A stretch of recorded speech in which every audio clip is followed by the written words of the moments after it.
Welcome to Life Mastered, the podcast, where high achievers and ambitious souls come for the kind of support that fuels both inner growth and outer strength. This is your space for real tools and deep truths, for meeting life's greatest challenges with grace, resilience, and self-connection, and also expanding into your next level of purpose. I'm Molly Claire, your host, master coach, mentor, and guide, because life mastery is not about checking boxes. It's about how you meet yourself in every moment along the way.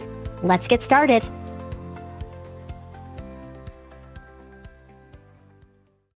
Okay, Grace, here we go. We're diving right in.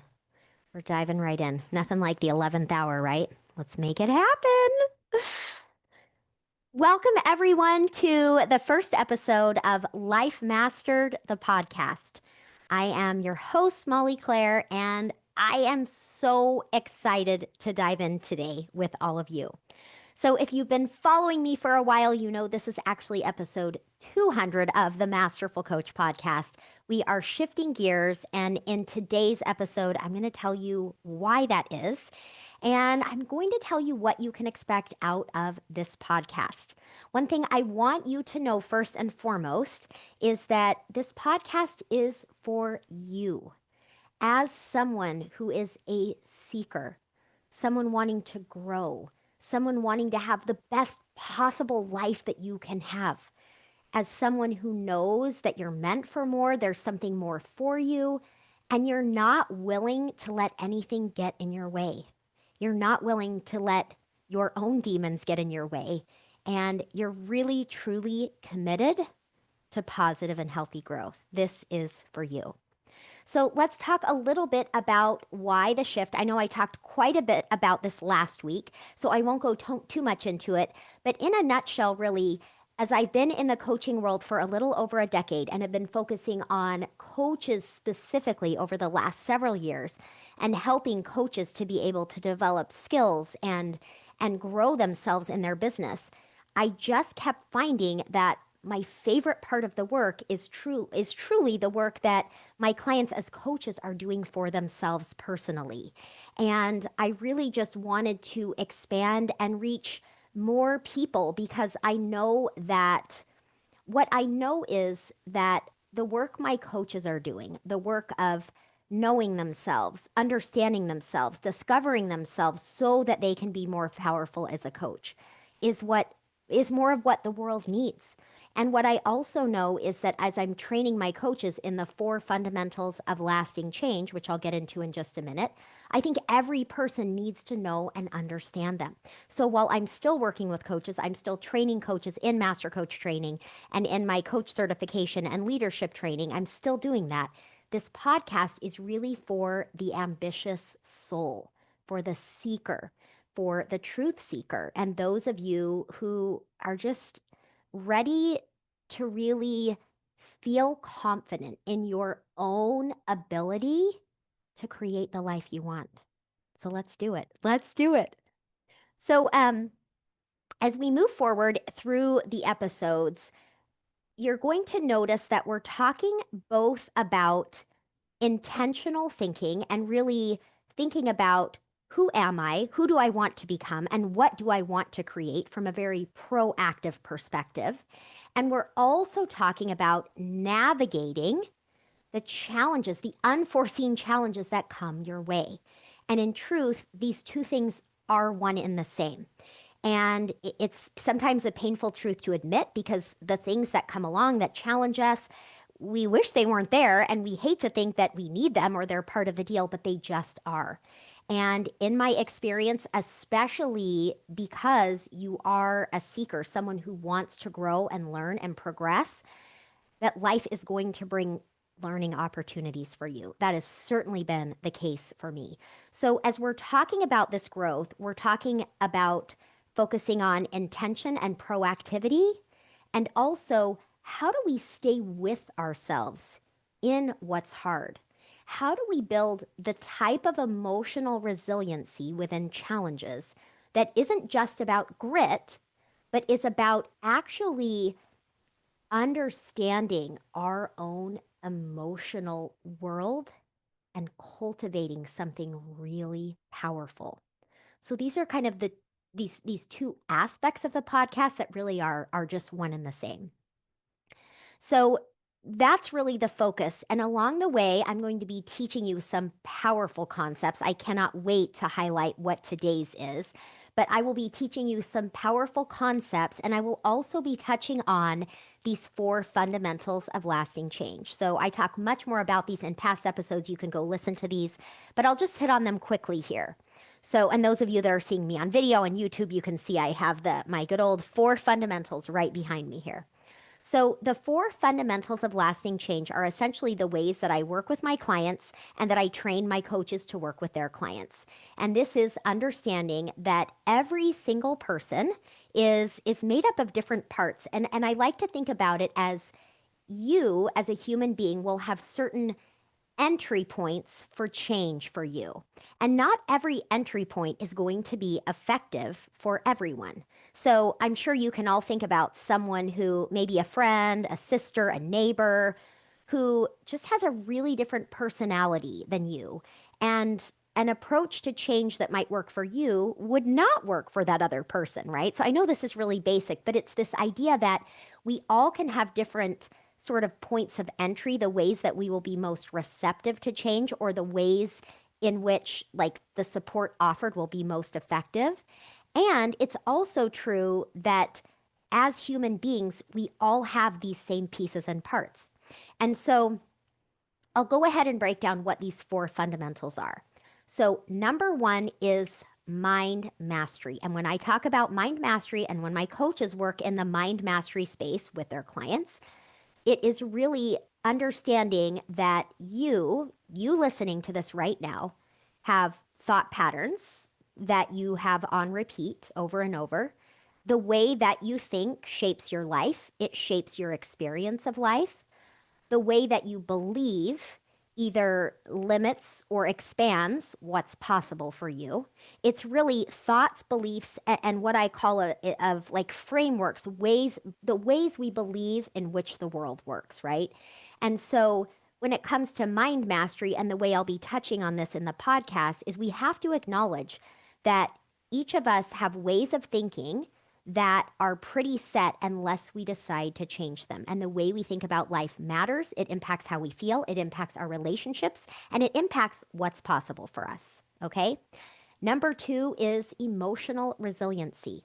Now, when I refer to emotional resiliency, I'm not just talking about you having more grit or being more hardy as you go through challenges. But what I'm actually talking about is, and really highlighting, is that as human beings, it's really important that we understand more about our own emotional world. And it's interesting because I've I've always been someone, I would say, who had an emotional sensitivity and emotional intuitiveness, able to read people, a good amount of empathy. That's always been inherent in me. And yet, it's been just like within this last decade where I've had to experience truly like the depths of some really big challenges. It's only through that I have truly come to know in an intimate way my own emotional world and that part of me. And so, and that's part of why I'm so passionate about bringing it into this work, because that work for me, and as I brought it in with my clients, it's an absolute game changer. And the reality is that for most of us, we're taught to ignore our emotional world. We're taught to dismiss it. We're taught to minimize it. We're taught to manage the way we think in order to manage our emotional world, which, while there's merit in that in some ways, it misses the mark in a really big way. And there's so much I could say about it, and I will in coming episodes. But what I want you to know is that this podcast is going to be a space of opening up to more of an understanding of yourself emotionally, your emotional world, and the wisdom and power in your emotional world. So that's fundamental too. Number three is the nervous system. So the nervous system is the backdrop of all of our thoughts and our emotions. And we cannot even begin to talk about mastering our life, mind mastery, emotional resiliency, if we don't have an understanding of the nervous system.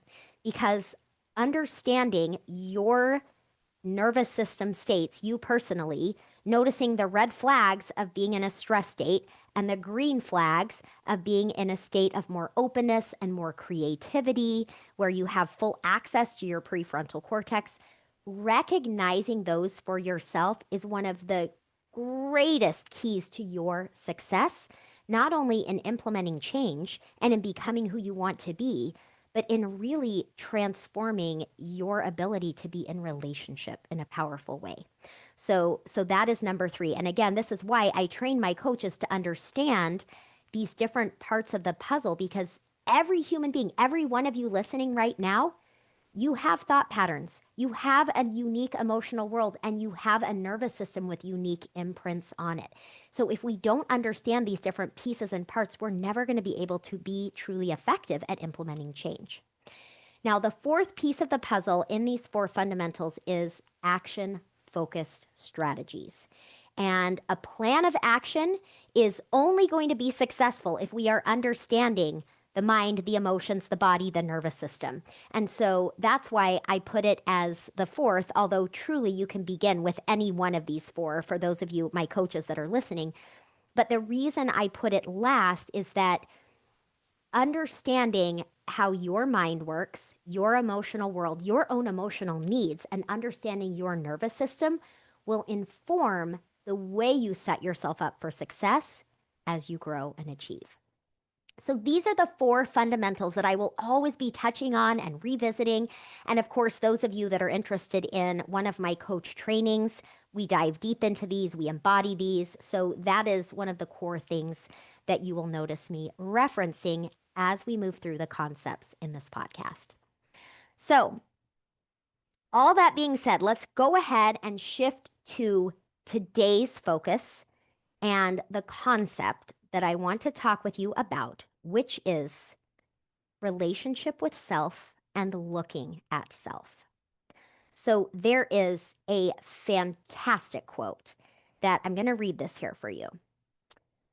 And you've probably heard different versions of this quote, but we're going to talk about this quote, and we're really going to see how it affects you, what it brings up for you. So I'm going to read this, and you can notice how it feels to you as you hear it. And then we're really going to talk about it and think about how can we understand this quote in an entirely new way. Okay. So the quote is by, I hope I'm saying this correctly, Leland Valvan de Waal. And it says, the degree to which a person can grow is directly proportional to the amount of truth they can accept about themselves without running away. Okay, I'm going to read it again. I want you to notice how this feels to you.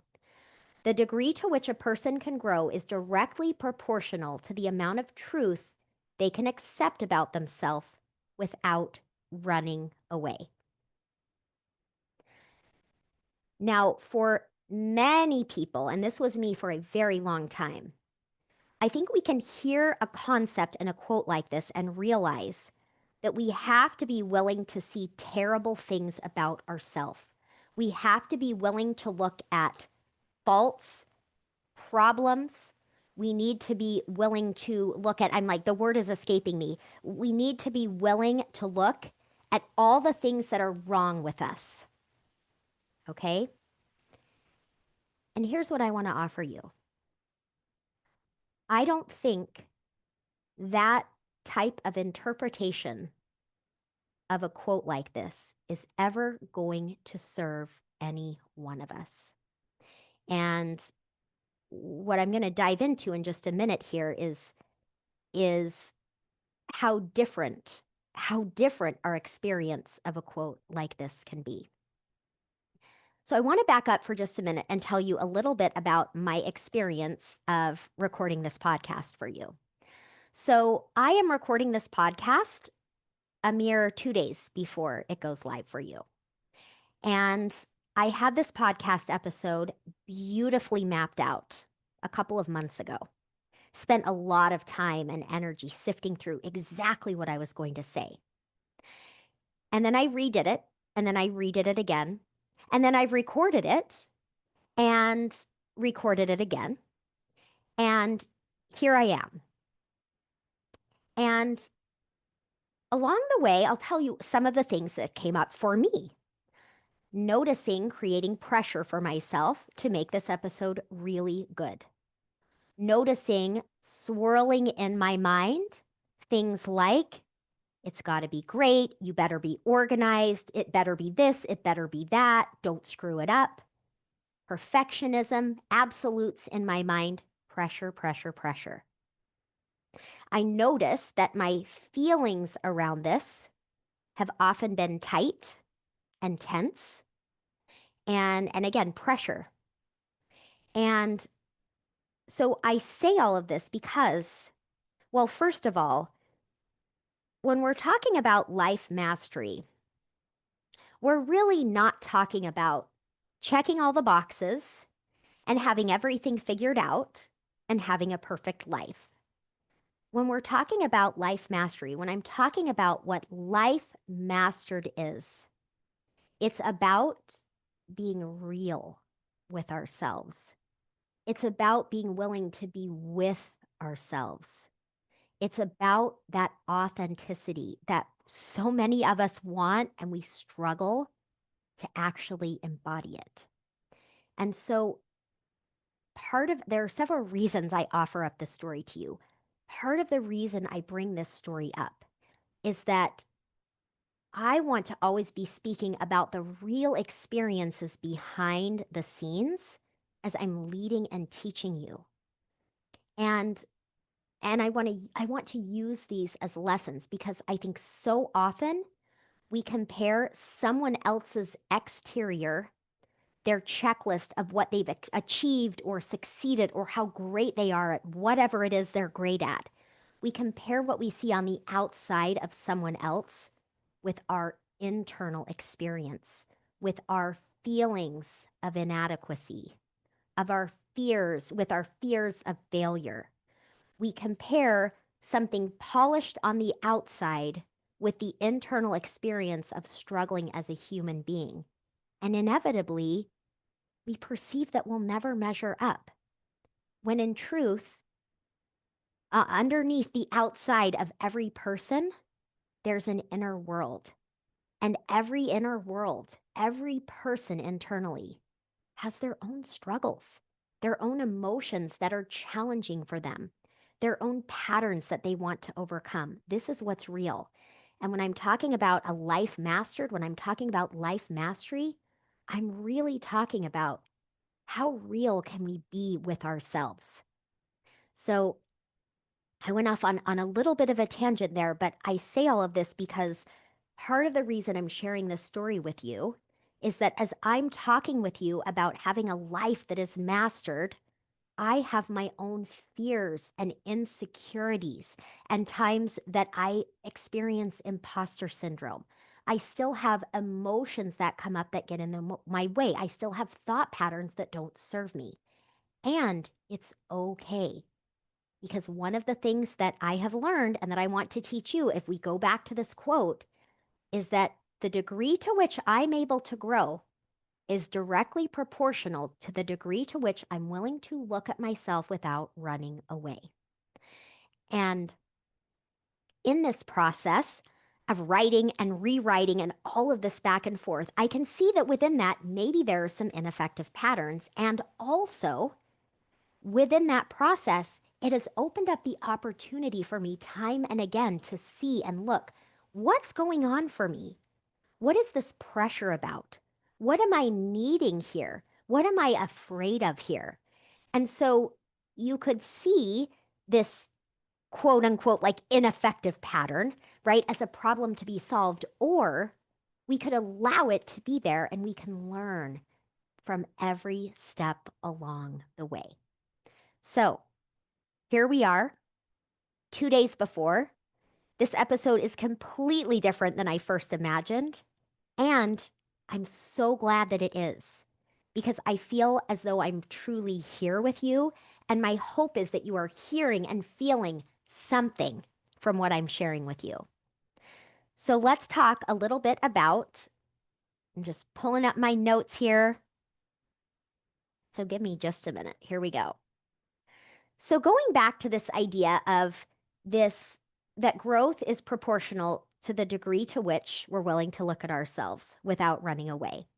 And something I mentioned is that um, oftentimes what we think that means is being willing to look at what's wrong with us, our faults, our flaws, our imperfections, when actually, I think it means something much different than that. Okay, my entire screen just blipped out and my notes skipped to the top. Here we go. We're back. There is something here trying to keep me from sharing this last part of the podcast with you. So here's my question for you. When you think about being willing to look at yourself without running away, what is your experience of looking at yourself? When you see that maybe you reacted emotionally in a situation, in a negative emotional way, what you would perceive as negative, what is that like for you? Are you frustrated with yourself? Are you angry with yourself? Do you feel shame believing something is wrong with you? A lot of people would say yes. I would say yes to that not so long ago. When you are looking at emotions inside of you that you struggle to deal with, when you actually look at that, what is that like for you? Do you perceive that you shouldn't feel the way that you do? Do you perceive that you shouldn't need help? What is it? I really want you to think about right now, because let's back up a little bit. If we think about this idea, if you buy into this idea, which I do, I'm a big proponent of this idea that the more we can look at ourselves and be willing to look at ourselves and be willing to be with ourselves, the more we can grow, the more we can heal, the more we can have peace. And if we buy into this idea, then doesn't it make sense that we would want to take a look at what our experience of looking at ourselves is actually like? Is it one of nitpicking and criticism and frustration and shame? Or is it, or could it be one of curiosity and compassion? I think about the example of a child throwing a fit, right? Completely losing it. And there are certainly times when we also can't handle it, right? And we're like, stop throwing a fit. Why are you doing this, right? We may be frustrated, but that's about us, not them. But think about the times when we're settled and present enough, when someone who is with the child is present enough to say, hey, what's going on for you? What is it that you're needing? And when I think about this relationship with self and a willingness to look at ourselves, a willingness to look at our thoughts, emotions, our behavior patterns, all of those things, when I think about creating I want to use the word positive, but I don't know if that will quite land for you, but thinking about, doesn't it make sense that we could create an experience of looking at ourselves that is perhaps more positive, but more than that, is one of compassionate curiosity, one of wanting to understand ourselves, understand our fears, and actually be there for ourselves as we look at what's going on for us. And I'm going to give you a few specific examples here. What would be different if you could look at your own behavior patterns or thought patterns or ways of being that you don't really love? What if you could look at those with more curiosity? Curious as to, I wonder why I'm doing this. I wonder what I'm trying to accomplish, even though I'm not quite accomplishing it. I wonder what it is I need in order to change this habit. Do you notice the difference? There's a willingness to look at self, and that looking at self becomes one of care and compassion. Another example, how about noticing when you're feeling big emotions, and instead of trying to look away or move them away or deny them or believe they shouldn't be there, looking at the emotions you're experiencing and actually attending to yourself emotionally. This is what I mean by this. For me personally, this often means journaling and writing down, this is what I'm feeling. Why is this feeling hard for me? Why is it that I'm struggling with this emotion in such a big way? And how can I actually care for myself? How can I look at myself in these feelings and care enough about my own well being to allow these emotions to settle and to be heard and to be sorted? I'm going to give you another example. What would it be like if you could recognize your own states of stress, the times when maybe you're more reactive, maybe you're overworking, maybe you're getting into a stress state that is having a negative impact on others. And instead of criticizing yourself and saying you need to stop doing this, what if you could look at that with compassion and acceptance? Noticing, of course, I'm having this kind of response. Why is it? What triggered this? When we can look at our nervous system with compassion and acceptance, it gives us a better shot at actually increasing our window of tolerance in our nervous system, which means that we can tolerate more of the ups and downs of life much better, but we've got to start with that compassion and acceptance. And one more suggestion that I'll make as we finish up this episode is, can you choose when you are looking at yourself, when you are looking at yourself in your mind, in your emotions, in your nervous system, in your behavior patterns, and we think about this idea of being willing to look without running away, what if you can choose to be your greatest ally? Believing in yourself unconditionally, being willing to help yourself no matter what to make the changes that you need to make. All right. I hope this episode has been helpful for you. Take in some of these concepts. Take what resonated for you. I would love it if you would just pick one thing that stood out for you today and bring it into your life. And by the way, I would love, love, love to hear your comments on the new podcast. Pop over to Instagram if you have a minute. I would be honored if you would leave me a review here. And I cannot wait to share with you some really powerful episodes in the weeks to come. I'll talk with you next week. Thanks for being here and for investing this time in you. Keep showing up. Keep meeting yourself with compassion. That's truly what Life Mastery is all about. If you loved this episode, make sure to subscribe so you never miss an episode. And I would be honored if you would take the time to leave me a review. This ensures that this important work will get in the hands of more people. And if you're ready to take this work deeper, join me at mollyclaire.com where you can find all of the ways we can work together. I'll talk with you next week.